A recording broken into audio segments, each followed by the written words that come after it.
स्वागत है दोस्त हमारे यूट्यूब चैनल इलेक्ट्रिकल हिंदी में। दोस्त आज हम जानेंगे सप्लाई सिस्टम के बारे में। ठीक है दोस्त, सप्लाई सिस्टम मुख्यतः दो प्रकार का होता है। एक हमारा होता है सिंगल फेज और एक हमारा था थ्री फेज सप्लाई सिस्टम। ठीक है, जो हमारे घर तक लाइनें आती है, अगर नंबर ऑफ वायर के बेस पे देखा जाए तो चार तरह की लाइन आती है। एक हमारा आता है सिंगल फेज सिंगल वायर, जिसमें सिर्फ एक वायर आता है। ठीक है, एक आता है सिंगल फेज डबल वायर, जिसमें दो वायर आती है। और थ्री फेज में जब हम जाते हैं तो थ्री फेज में थ्री वायर आता है और दूसरा आता है थ्री फेज फोर वायर। इन चारों लाइनों को हम बारी बारी से डिस्कस करेंगे। तो चलिए शुरू करते हैं। सबसे पहले दोस्त हम सिंगल फेज सिंगल वायर के बारे में समझ लेते हैं। जैसे आप देख रहे हैं कि यहाँ पे सिर्फ हमारा एक लाइन आ रहा है, यह सिर्फ एक फेज है।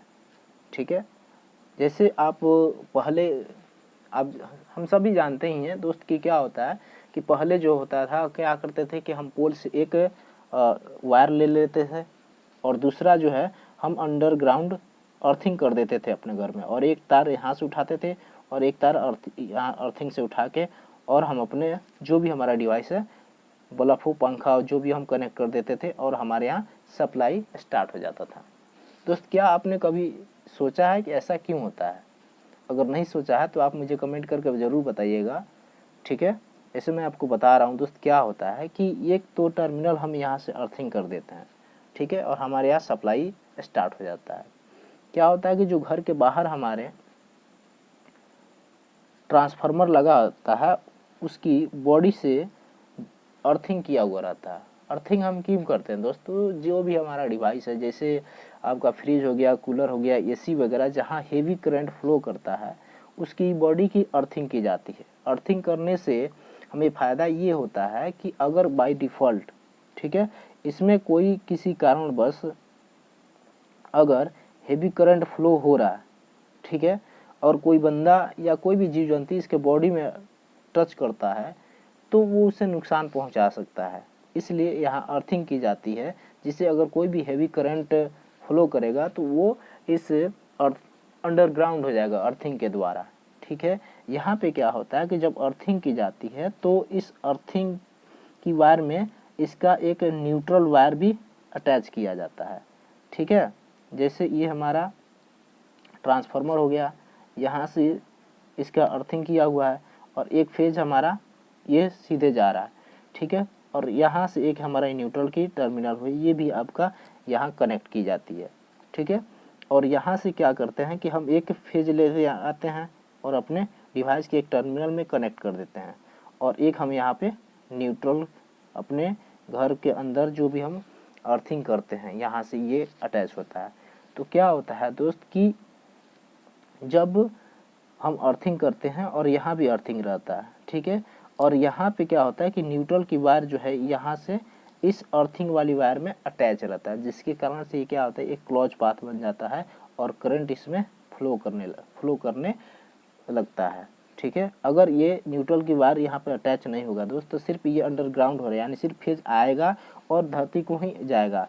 ठीक है, सप्लाई नहीं, क्लोज पाथ नहीं बन पाएगा, जिसके कारण से करंट पास नहीं करेगा और हमारे यहाँ सप्लाई लाइट नहीं आ पाएगी। तो दोस्त यहाँ क्या होता है कि न्यूट्रल की तार यहाँ कनेक्ट होती है, इस कारण से क्या होता है क्लोज पाथ बन जाता है और सप्लाई हमारे यहाँ आने लगता है। ठीक है, यही रीज़न है दोस्त। ठीक है, कि एक वायर पे हमारे यहाँ सप्लाई आ जाती है। लेकिन जहाँ पर दोस्त आप देख सकते हैं कि ये सिंगल फेज है, डबल वायर है। ठीक है, यहाँ पर भी आपको 230 वोल्ट मिलेगा और जहाँ पे आप सिर्फ एक वायर आ रही है वहाँ पर भी आपको 220 या 225 या 230 वोल्ट के अप्रॉक्स में मिलेगा। वो आपको डिपेंड करता है कि आपकी जो अर्थिंग है कितना हेवी है। अगर आपकी अर्थिंग अच्छा होगा तो आपको 230 के आसपास मिल जाएगा। ठीक है, अब single phase double wire system में क्या होता है दोस्त कि इसमें आपको अर्थिंग करने की कोई ज़रूरत नहीं होती है। इसमें दोनों वायर मिलता है, जैसे आप देख सकते हैं कि इसमें से एक हमारा फेज है और एक हमारा न्यूट्रल है। ठीक है दोस्त, यहाँ पे आपको 230 मिलेगा दोस्त। ठीक है, उससे जहाँ पर अर्थिंग करते थे उससे थोड़ा सा इसमें ज़्यादा वोल्टेज आपको मिलेगा दोस्त। इस तरह का पहले होता था कि हम एक पोल से वायर लेके आते थे और एक अर्थिंग करके कनेक्ट, लेकिन अब सारी सिस्टम चेंज हो गई है दोस्त। अब सारी आपको फेज और न्यूट्रल दोनों जो है आपका मीटर के कनेक्शन की जाती है। ठीक है, जैसे आप यहाँ पे देख सकते हैं कि इस सर्किट में ये हमारा फेज है और एक हमारा न्यूट्रल है। यहाँ पे देख सकते हैं कि ये जो हमारा लोड है इसे अर्थिंग किया हुआ है, इसलिए अर्थिंग किया हुआ है कि इसमें अगर कोई भी हेवी करंट फ्लो होता है तो वो अंडरग्राउंड हो जाएगा। ठीक है, उसके बाद हम चलते हैं दोस्त 3 फेज 3 वायर सिस्टम में। 3 फेज 3 वायर सिस्टम में 3 तार आ रही है, 1 2 3। ठीक है दोस्त, यहाँ पे आपको 440 वोल्ट मिलेगा, 440 वोल्ट मिलेगा। इसमें जो है दोस्त आपको तीनों फेज है, इसमें कोई न्यूट्रल नहीं है दोस्त। ठीक है, तो 3 फेज 3 वायर है, सिर्फ इसमें आपको आर वाई भी तीनों फेज है, इसमें न्यूट्रल नहीं है, इसलिए हमें 440 वोल्ट मिलेगा। और ये 440 वोल्ट मिलता है दोस्त यहाँ पे 3 वायर ही क्यों है, तो दोस्त जो ट्रांसफार्मर लगा होगा, डिस्ट्रीब्यूशन का जो भी ट्रांसफार्मर लगा होता है, तो उसकी जो एक तो प्राइमरी हमारी वाइंडिंग होती है और एक हमारा सेकेंडरी वाइंडिंग होता है। ठीक है, जैसे ये हमारा ट्रांसफार्मर हो गया। ठीक है, तो यहाँ जो ये हमारी प्राइमरी वाइंडिंग हो गया और ये हमारा सेकेंडरी वाइंडिंग, तो जो सेकेंडरी वाइंडिंग की जो कनेक्शन किया होता है दोस्तों वो आपका डेल्टा में होगा। ठीक है, तो डेल्टा में होने के कारण से जो क्या होता है कि वहाँ पे 3 तार निकलती है डेल्टा में, इसलिए ये सिर्फ 3 वायर ही आएगा 3 फेज 3 वायर सिस्टम में। तो डेल्टा कनेक्शन होगा, इसलिए दोस्त हमें 3 फेज में 3 वायर मिलेगा। ठीक है, यहाँ पे आपको 440 वोल्ट मिलेगा सिर्फ। उसके बाद जो हमारा दोस्त आता है वो है 3 phase 4 wire system. 3 phase 4 wire system में दोस्त क्या होता है कि यहाँ पे आपको दिखाई दे रहा है 1 2 3 4 4 तरह की तारें दिखाई दे रही है, जिसमें से 3 आपका हॉट है और एक हमारा न्यूट्रल सिस्टम है। यहाँ पे आपकी कौन कौन सी वोल्टेज कितनी वोल्टेज मिलेगी दोस्तों, यहाँ पे आपको 440 वोल्ट भी मिलेगा और 230 वोल्ट भी मिलेगा।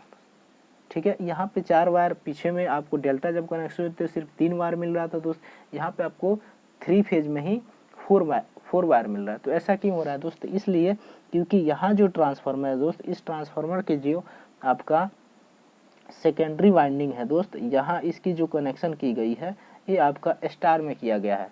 स्टार में कहने का मतलब सेंस ये है दोस्त कि आप जैसे देख सकते हैं ये हमारा आर, ठीक है, ये हमारा वाई और ये हमारा बी, ये तीनों तारों को एक जगह कनेक्ट कर दिया गया है और यहाँ से एक तार को निकाल दिया गया है। और जो तार यहाँ निकला हुआ है दोस्त इसी को हम कहते हैं न्यूट्रल। ठीक है, आप देख सकते हैं ये हमारा न्यूट्रल की तार हो गई। इन तीनों तार के ज्वाइंट जो पॉइंट से जो तार निकला ये न्यूट्रल हो गया। अगर आप इन तीनों टर्मिनल यानी तीनों तार को जोड़ेंगे तो आपको यहाँ पे 440 वोल्ट मिलेगा। ठीक है, अगर आप सिर्फ इसमें से किसी एक फेज को लेते हैं और ये जो इन तीनों कॉमन पॉइंट किया गया यहाँ से ये जो न्यूट्रल निकल रहा है, अगर आप इसको यहाँ से लेते हैं तो आपको सिर्फ 230 वोल्ट मिलेगा। ठीक है, चाहे आप इन तीनों में से किसी को एक फेज लेते हैं। ठीक है, इन तीनों तारों में से किसी एक तार को, चाहे आप वाई को ले, चाहे आप बी को ले और चाहे आप आर को ले। ठीक है, इन तीनों में से किसी में से भी, और एक आप न्यूट्रल ले लेते हैं। न्यूट्रल जब भी आप लेंगे तो आपको 230 वोल्ट ही मिलेगा, चाहे आप बी को, चाहे आप वाई को ले, चाहे आप आर को ले। ठीक है, अगर आप सिर्फ इन तीनों तार को लेंगे तो आपको 440 वोल्ट मिलेगा। ठीक है, तो इसका मेन रीज़न ये है दोस्त कि अगर आपके यहाँ 3 फेज में 4 वायर आ रहा है तो इसका मतलब जो वहाँ का ट्रांसफार्मर लगा है वो आपका स्टार में कनेक्शन है। स्टार में कनेक्शन है दोस्त, इसलिए आपको 4 वायर मिल रहा है। वहाँ पे आपको 440 वोल्ट भी मिलेगा और 230 भी वोल्ट भी मिलेगा। तो दोस्त ये वीडियो आपको कैसी लगी आप कमेंट करके मुझे ज़रूर बताइएगा। अगर अभी तक आपने मेरे चैनल को सब्सक्राइब नहीं किया तो प्लीज़ चैनल को सब्सक्राइब कर लें और इस बेल आइकन को क्लिक कर लें। आज के लिए इतना ही। वीडियो देखने के लिए आपका बहुत बहुत धन्यवाद।